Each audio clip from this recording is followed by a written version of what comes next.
So we just heard a little bit about some gravitational waves likely from the late universe, like supermassive black hole binaries. And I'm going to tell you a little bit about some other sources of gravitational waves from the early universe in particular, and why I think they're pretty plausible. OK, so there we go. Before just getting into all the details, I just want to go very briefly over some basics, because I want to emphasize these points later. And at least I find looking at analogies with electromagnetism as a nice way to understand gravitational waves and the radiation. So we know in E&M, if you take a point charge and accelerate it, you get electromagnetic radiation. In gravity, if you take masses with at least a quadrupole moment and you accelerate them, you get gravitational waves. They don't necessarily have to be like this binary spiral shown here. Any quadrupole moment with some acceleration can give you some gravitational waves, which I'll emphasize later.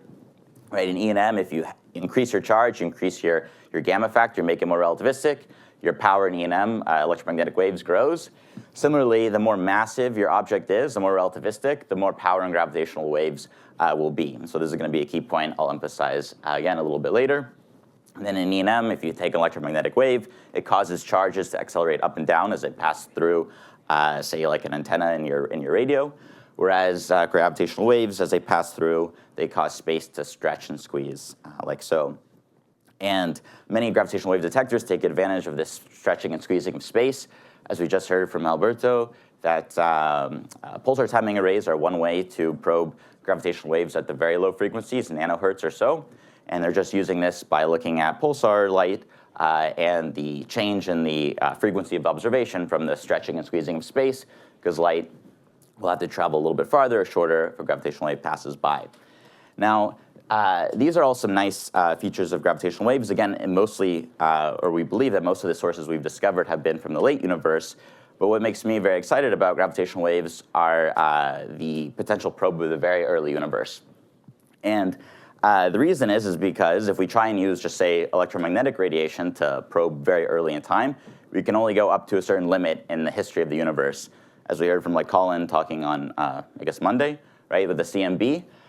You can only look into the CMB roughly 300,000 years after the Big Bang, because if you try and probe earlier in time, the universe is a hot plasma, and light, just electromagnetic light, just scatters very strongly, and so all information is lost. So you can't really see earlier in time.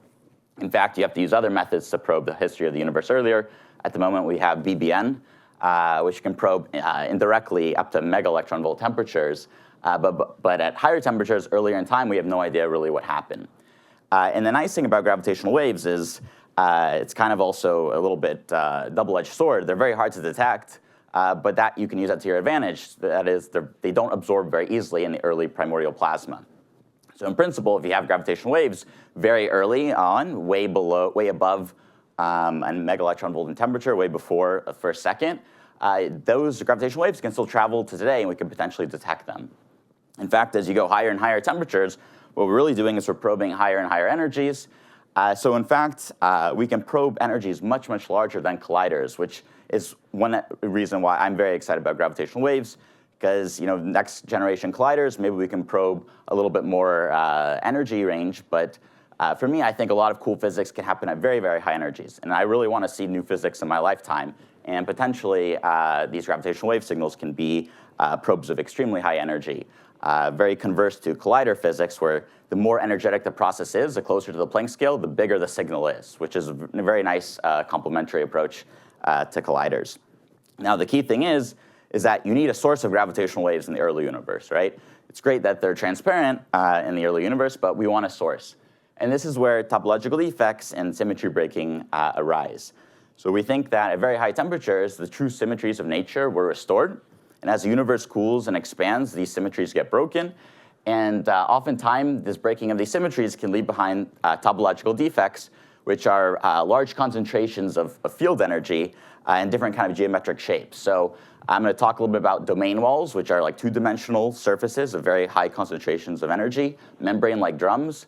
There's cosmic strings, 1D strings of high energy density. And then there's magnetic monopoles are very common. And the key thing, just to go back to the first slide, is that these objects can be very, very massive and can be very relativistic. And that combination means that they can produce gravitational waves. And these can tell us very important information about very fundamental physics at extremely high energies. Okay? Now, I just want to go over just some examples of what I mean by symmetry breaking and how symmetry breaking is common in, say, the Standard Model, and how they can give rise to topological defects, how they really manifest in the early universe. So, right, symmetry breaking, just to review, right, it means that the symmetries of your Hamiltonian do not match the symmetries of your ground state, of the vacuum of your system, right? Topological defects arise when these new ground states, or it arises when you have more than one possible new ground state, okay? So the boundary of these different correlated domains of different ground states give rise necessarily to topological defects, and let's see how this kind of works in practice. So first, let me give you maybe a more tangible example with ferromagnets. We think one potential model of, say, a ferromagnet, it's something that's some Hamiltonian that just goes as a dot product of the two spins of, say, your magnetic dipoles. Because it's a dot product, this thing is invariant to rotations. And in principle, you can also reflect the system as the two spins. You can go minus, minus, and the Hamiltonian stays the same. So we say this has O3 symmetry. You can rotate or reflect in 3 dimensions, and your Hamiltonian doesn't change. Now, at high temperatures, your magnet actually does respect this symmetry. It kind of looks like this. OK, good, the movie's working. At high temperatures, all your dipoles are randomly aligned, and your ground state of your system looks something like this. And you can rotate in any direction, you can reflect, and your system still looks basically the same, right? It respects this O3 symmetry. But as you cool your magnet, what happens is the dipoles will start aligning now, all in these domains like so. And now you can't rotate your system, and it doesn't respect your O3 symmetry that you had before. You actually can only rotate your system about the dipole axis, and it looks the same like that. So this has only rotation symmetry about this axis, so your symmetry is broken. Now, different parts of your magnet may actually have different domains where all the dipoles are correlated in one direction, and in a different part of your magnet, maybe all the dipoles are correlated in a different direction, right? There's multiple possible ground states for your magnetic system. And the magic happens, these topological defects happen at the boundaries of these correlated domains. In fact, you'll have some sort of domain wall like here. Now, what I want to say is that the symmetry breaking happens like a magnet. We think it happens similarly, say, in the Standard Model, and even for many physics beyond the Standard Model theories, these grand unified theories, where our symmetries, the fundamental symmetries of nature, are broken down to the Standard Model today. Now, this is a very messy slide, and I feel like it kind of looks like this picture or this meme. And I want you just to I just want to emphasize that it's very busy, but I just want to say that in many theories beyond the Standard Model, many of these grand unified theories, we expect the symmetry breaking to give rise to many of these topological defects, which can give rise to gravitational waves.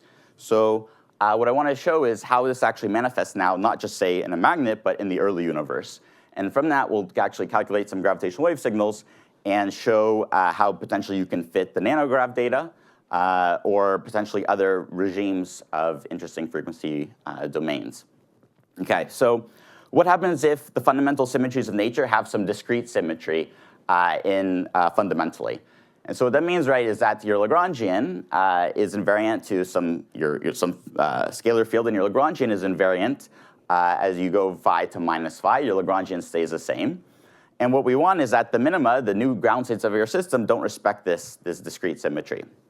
So in the early universe, at high temperatures, your field has some basically index of refraction, some thermal mass from forward scattering with your background plasma, and the potential of your field looks something like this.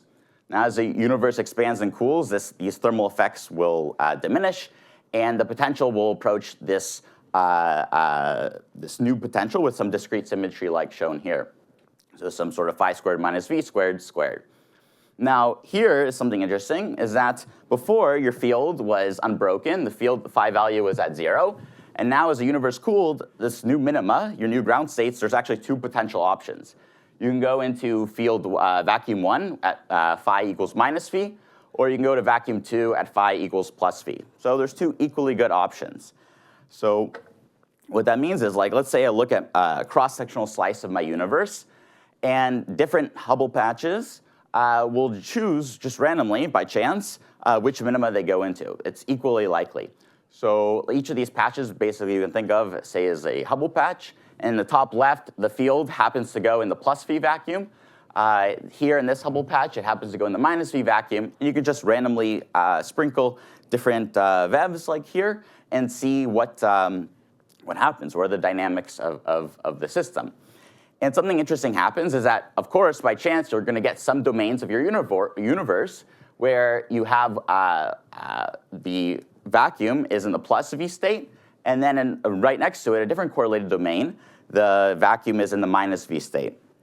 The thing is that this field is continuous. You can't have some discontinuity, and you can solve what the field configuration looks like that connects one vacuum and the other. And what you'll see is that your field interpolates from the minus V vacuum all the way to the plus V vacuum in a fairly narrow region. And this very narrow region is what we call a domain wall. And it's a very strong concentration of energy density. And a simple way to see this is that at this boundary, your phi field is 0. So if you go back here at phi equals 0, you have lots of potential energy stored there. And so again, this is a surface because I have different three-dimensional correlated domains where part of the universe is in plus V, part in minus V. The boundary is a surface. And again, it's a very high concentration of energy density where if this phi is 0, the symmetry is restored. So we call this a domain wall. And what we do often to actually estimate gravitational wave physics is we describe some sort of macroscopic quantity of these defects in terms of things called tensions. So for domain walls, we're going to talk about surface tensions, which is just mass per area, like a membrane tension, like a drumhead. And it's very simple to estimate what this is and how it correlates with UV physics, like the scale of symmetry breaking associated with these very high energy, say, grand unified theories. So the mass per area, it's very simple to estimate what this is. It's just going to be the energy density of the wall times the typical thickness of the wall, right? That gives you a mass per area. The energy density of the wall is just the potential where the wall is located. And we know that's at the potential of the wall is that when phi equals V is 0. So the potential is of order V to the fourth, right? So the energy density is of order V to the fourth. The thickness of the wall is sort of the Compton wavelength of your heavy field, so that's roughly 1 over V. So parametrically, you expect is that this wall tension goes as the scale of symmetry breaking associated with your wall to the cubed power. So this can be a very large number if you're talking about grand unified theories. A key thing to note is that these domain walls typically originate when you have a discrete symmetry that gets broken. Now, I want to talk about cosmic strings and how those form. And it's kind of a very analogous method. And it happens when, say, the true symmetries of nature have some U1 symmetry, meaning that your phi field, your Lagrangian, is invariant if you take your phi field and you multiply it by some phase. Your potential doesn't change. It's invariant under that. But the minima don't respect that U1 symmetry. So let's look exactly how this happens. Again, it manifests itself in the early universe. So at high temperatures, this phi field is restored. There's no ground states for your multiple ground states for your system. It's kind of again like that parabolic form that I just showed previously. But as the universe cools, the phi field will gain some potential that is shown like here, kind of this wine bottle-like potential. And now you can see there's not only just two potentials, that new ground states that the phi field can go into, there's a continuous amount of potentials, right? So how does this manifest itself in the universe? Okay, well, any phi field value at the bottom of the rim of this potential is good. So let's take a kind of bird's eye view of this potential and look like so. So again, I'm going to take my universe and I'm going to divvy it up into multiple domains, say different Hubble patches, if you will. And in each Hubble patch, this phi field can roll into any possible one of these minima. And what I'm going to do is I'm going to just split up the rim of this potential of possible new ground states into 3 regions like shown here. So if the phi field happens to roll into a minima in this third of the sector of the circle, I'm going to call that theta 1 vacuum. If it's in this bottom third, I'm going to call it the theta 2 vacuum. And if it's in this top left third, I'm going to call it the theta 3 vacuum. And again, you're just going to take your universe, and different patches are going to fall into any one of these random vacuum. So say in this top left part of the universe, the vacuum is theta 1. Next to it, different Hubble patch is theta 2, yada, yada, yada, right? It's just random. what you'll find is some very special regions of space where it happens that as you wind in physical space, so again, this is like different patches of the universe, as you wind in physical space, I'm going from theta 1 to theta 2 to theta 3 back to theta 1, in field space, you're actually traversing the rim of this potential, right, the minima, okay?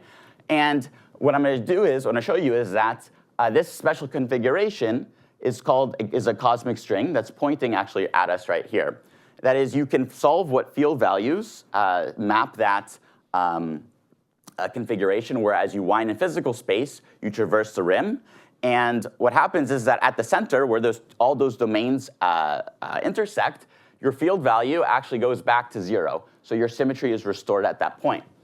The cool thing is that if you look at this patch of the universe, or these domains of the universe, I've got a string shown here. I'm just using the right-hand rule. And I've got, say, an opposite string shown here because I'm traversing in real space the opposite counterclockwise direction. The cool thing is that you can, again, this is 3 dimensions. The universe is really 3D, so you can make a box of different correlated domains. And if you follow your right-hand rule, what you'll find is that no matter what you do, you can, your thumb will actually either end on infinite, will go infinitely far, or it will loop back on itself, okay? So your thumb is actually traversing this high density region of space where your field is restored, and it's a very point-like, it's a string-like object. So we call those cosmic strings, and they can be infinite or loop-like behaviors. Okay, so the string kind of looks like this. As you go in physical space around it, you're traversing the rim of these minima, and at the center of it, your phi field is restored. You have lots of energy density in your field. Okay, and again, like domain walls, you can characterize the physical quantities relevant for gravitational waves by a tension, a string tension. And we define for a string tension a mass per length instead of a mass per area because it's a 1D object. And again, it's very simple to parametrically estimate this. It's roughly the energy density of the string times the string thickness, a cross-sectional area. And again, the energy density is where the string is restored, excuse me, where the symmetry is restored. Phi is 0. The energy density is, again, parametrically of order v to the 4th. Now, the radius of the string, the thickness, is of order of the Compton wavelength, just as before. But we need to square it because we're looking at a cross-sectional area. So parametrically, the tension of the string goes as your symmetry-breaking scale squared. And the key thing is again, it originates now not from a discrete symmetry, but the breaking of a U1 symmetry. And then I'm not going to go into too much details, but you can also get other defects like magnetic monopoles, and those typically arise from breaking of a symmetry that leaves a residual U1 symmetry. The monopoles associated with that U1 symmetry. Now, what I'll say is that many of these defects, or many of these symmetry-breaking patterns of the standard model, say from like SO10 or SU5 down to the standard model, you get symmetry breakings of one case where you, say, form monopoles, and then that same symmetry is later broken and you form strings. So the symmetries of these defects know about each other, and these give rise to things called hybrid topological defects. Oops. And they form typically when you have some, as I said, a monopole forms when your gauge group breaks to some other gauge group with an extra U1. So something like this, you get monopoles that form.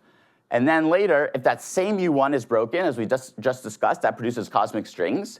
And a way to think about this is that the magnetic fields of the monopoles get squeezed into flux tubes connecting monopole, antimonopole pairs. They're kind of like solenoids. And those flux tubes are your cosmic strings. And similarly, you can get an analogous scenario where you form cosmic strings, and later those become bounded by domain walls, somewhat similarly to axions, strings getting bounded by axion walls. The key thing is that the tension force of one defect on the other causes these rapid relativistic oscillations, and these things give rise to very strong gravitational waves because these are very massive objects, very relativistic objects. And the idea, what we want to do is basically see if we can look at what gravitational wave signal they give and use that to understand what the symmetry breaking scale is of nature, or what symmetry pattern is that breaks down to the standard model, okay? And a way to do this is, I'll show you just kind of a very simple way to estimate these things, and then a more, and then for the actual plot and stuff, I'll show you the actual more exact way. But very simply is that, like in E&M, you have the Larmor formula, In gravity, you don't have a Larmor formula. That is, there's no dipole derivative, because the dipole of gravity is just momentum, and that's conserved. So you have to go to higher order, and you have this quadrupole moment, which is like your moment of inertia. So a really simple way to estimate your power in gravitational waves just comes from this quadrupole formula, where you take your third derivative of your basically moment of inertia, square it, and that gives you roughly your power in gravitational waves. You can then estimate your energy density in gravitational waves from these defects by looking at the power emitted times the time those sources are emitting times their number density. That gives you an energy density. And then very simply, you just redshift that to today to get typically what omega gravity wave is. Similarly, the frequency is very important, not just the amplitude. And the frequency of the system the frequency is very simple to estimate. It's just going to be roughly this inverse scale size of your system with the additional redshift factors. Okay, and there's a more advanced way you can do this, so more robust, and that's what we're going to do for the actual plots. So what I want to do just for the last 5 minutes is just show you an example of how these defects can give rise to gravitational waves and what the signal kind of looks like. And then for the discussion sections, we can talk more about some other signals if people are interested in. And what I want to do is I want to consider the scenario, just as an example, where we can get very low frequency gravitational waves from these defects, where we have initially monopoles form. So we have some symmetry that breaks with an extra U1.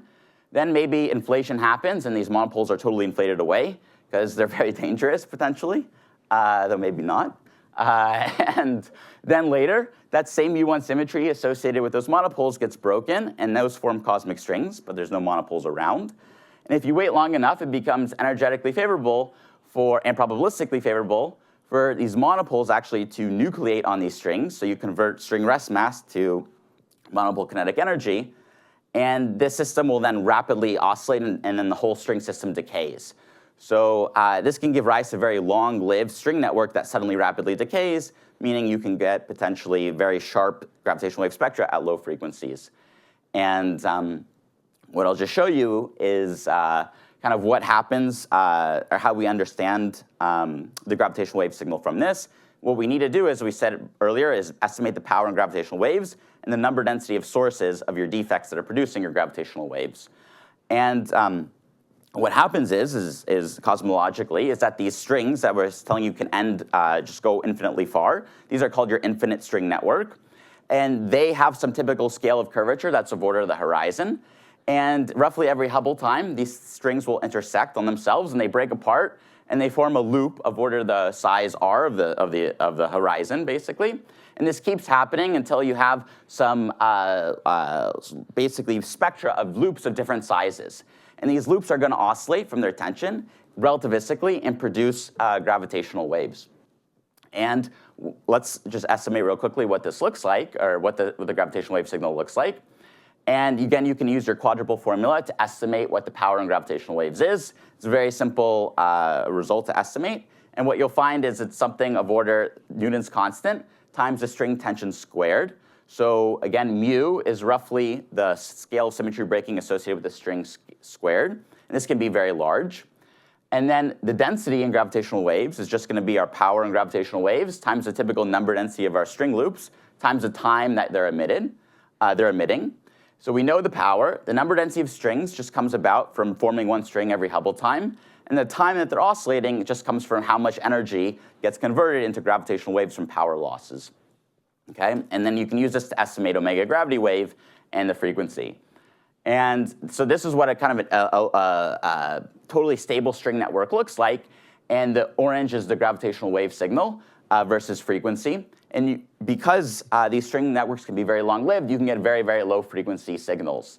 And basically, the larger your scale of symmetry breaking, the more you bump up mu, and means that you bump up your gravitational wave signal. This is the nice complementary feature I was saying, that typically the closer your new physics is to the Planck scale, the actual stronger your signal is.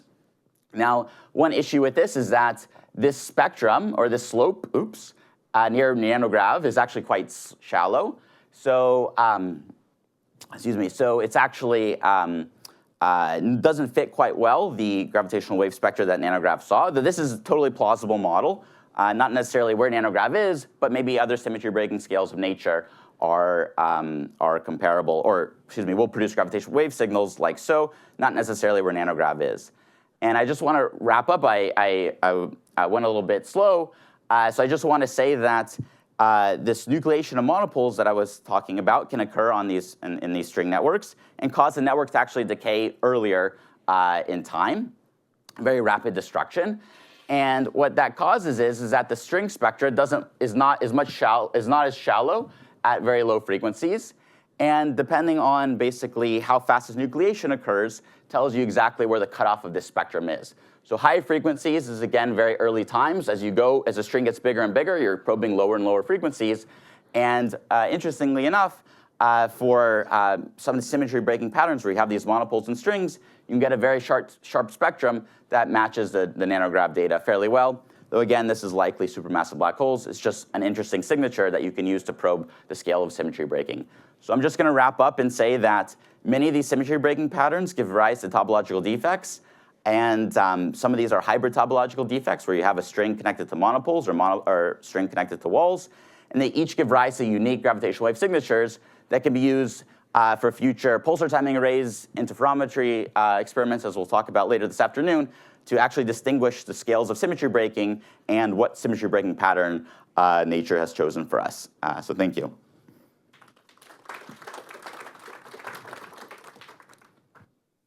Question.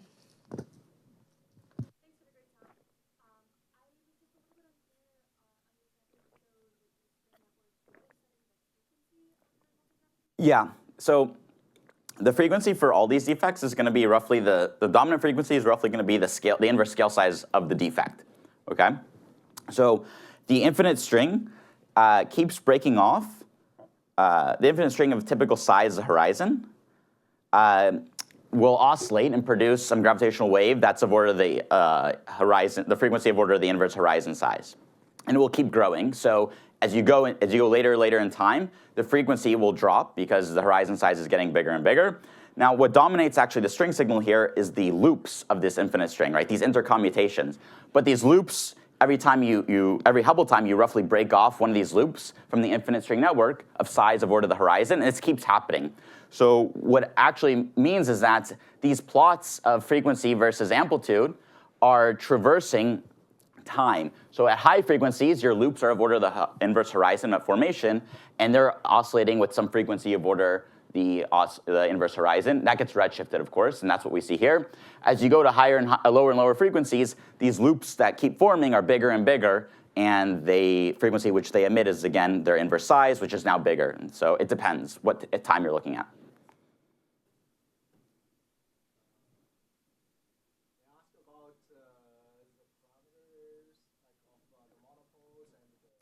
Yeah. And the question is like, does the monopole pair production depend on cusp formation and stuff like that? Well, the monopole, yeah. So the monopole formation generally just depends on the. Let me go back. Oops.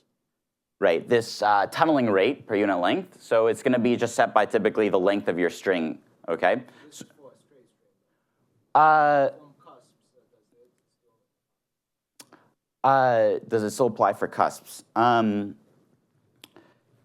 That's a good question. Typically, I think it's generally going to be the similar parametrics, right? Because what you want to do is you have to first use energy conservation, right, to convert string rest mass into monopoles, right? Because that's what you're paying or you're selling a energy of mu L, right? And you're getting you're buying basically two monopoles. So if you're talking about a cusp, I mean that's a small part of the string. So I guess I'm not sure exactly.